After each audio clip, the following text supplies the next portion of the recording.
여러분, 중국의 한북공정, 여러분 이걸 보면 진짜 속에 천불이 나실 거예요. 이 한복이 쉽게 말하면 지네 거라는 거야. 지네 거. 그러면서 아주 자연스럽게 대한민국을 중국의 변방국으로 취급해버리는 겁니다. 야, 이런 걸 보면 진짜 중국이 과연 대국이 맞나? 그런 생각을 할 수밖에 없고요. 중화사상 속에서 그들은 양반이고 대한민국은 오랑캐 취급을 받고 있는 그런 느낌이에요. 심지어 주중 대사까지도 한복은 조선족의 옷이기도 하다. 그래서 소수민족 대표로 한복을 입고 나왔는데 무슨 말이냐. 거꾸로 우리에게 비판하고 있어요. 그러니까 저들은요. 저들만 우선시되고 다른 그 외의 민족들은 다 오랑캐니까 그렇게 할 수밖에 없어요. 김치를 약탈해가고 한복을 약탈해가고 심지어 설날도 약탈해가는 저들의 행태가 어쩌면 말입니다. 대한민국의 문화 자체가 없는 나라, 저기는 미개한 나라, 그러면서 중국의 지배를 받던 나라, 이런 모양새로 점점 끌고 가고 있다는 사실이 진짜 안타깝습니다. 진짜 안타까워. 이런 것은요, 여러분, 정부가 외교를 잘못해서 그래요. 정부가 외교를 잘못해서. 외교만 똑부러지게 했다면 이런 문제가 생기겠습니까, 여러분? 얼마나 대한민국을 우습게 봤으면 오히려 사과는 하지 못할 망정 비난을 할까요? 비난을 할까요? 참 이런 걸 보면 우리는 도대체 어디로 가고 있는지 참 답답합니다. 그런데 중국이 이렇게 한복 공정을 하는 동안에도 말입니다. 대한민국의 한복집은 줄폐업하고 있어요. 대한민국의 한복집은. 보시다시피 이쁜 한복집에 지금 제대로 문을 열어놓은 곳이 없을 정도입니다. 문을 열어놓은 곳이. 한복 상가가 완전히 꽉 막혔다. 이렇게 얘기할 정도예요. 오죽했으면 여러분, 그 한복 상가에 있는 사람들이 월세 내기도 힘들어. 단체로 대리 기사 뛴다니까요. 이런 말이 나오겠습니까? 요즘 이 주변의 한복집들은 다 줄어들었다. 실제로도 없습니다. 보세요. 실제로도. 진짜 시장 자체가 완전히 망가졌다. 이런 생각밖에 들지 않아요. 저는 이런 것을 보면서 말입니다. 통제라는 게 얼마나 무서운지. 그 통제 때문에 경제는 어떻게 망가지는지 우리는 똑똑히 봤습니다. 지금 K방역이 성공했습니까? 저는 그 어느 때보다 K방역이 중요한 것이 아니라 먹고 살 수 있는 매출이 더 중요한 거다. 저는 그렇게 생각을 합니다.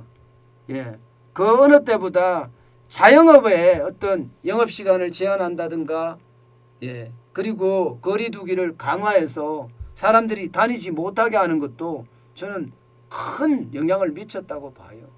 오죽했으면 여러분 거기에 있는 상가에 사람들이 이런 얘기까지 하겠습니까? 더 큰 문제는 여러분 외국인까지 들어오지 않으니까 이제 폐업의 수준은 이게 문을 닫는 수준이 아니에요. 문을 닫는 수준이 아니라 폐업으로 가는 수준이 더 많아진다는 사실이 더 심각합니다. 지금 서울에 있는 광장시장에는요. 한복 상권 자체가 거기는 유령 상권이다. 이렇게 이야기할 정도입니다. 그만큼 말입니다. 한복 상권은 무너졌어요. 외국인 관광객까지 없어지니까 완전히 무너지고 있다. 이런 표현까지 쓰고 있습니다. 저는요. 이런 문화적인 거 있잖아요. 이게 문재인 정부 5년 동안은요. 오로지 말입니다. 이념에 얽매여서 이게 대한민국을 사회주의화 내지는 공산주의화 하려고 그 속내만 시커멓게 보였지 경제를 어떻게 살려서 여기 있는 모든 지역 상인들 그리고 자영업자들에게 경제가 자연스럽게 미치지 못했다고 봅니다. 경제가 최우선이거든요. 먹고 사는 문제, 일자리 정부라고 문재인 정부도 이야기를 했잖아요. 그런데 일자리 정부는 어디로 가버리고 이념의 정부만 되고 그 이념을 가지고 모든 통치를 했으니 나라가 이렇게 되는 것은 어쩌면 당연한지도 모르겠어요. 어쩌면 당연한지도. 우리 문화를 더 중히 여기고 우리 문화를 더 가꾸어 갈 때 이 다른 나라도 우리 문화를 깔보지 않습니다.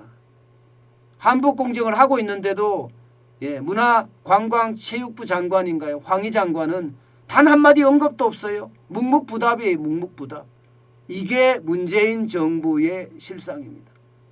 저는 그 어느 때보다 이 한복 상권에 있는 사람들 참 안타깝게 그지없습니다. 여러분, 정부라는 것은 모름지기 말입니다. 국민을 위한 정부여야 돼요. 국민을 무섭게 알아야 돼요.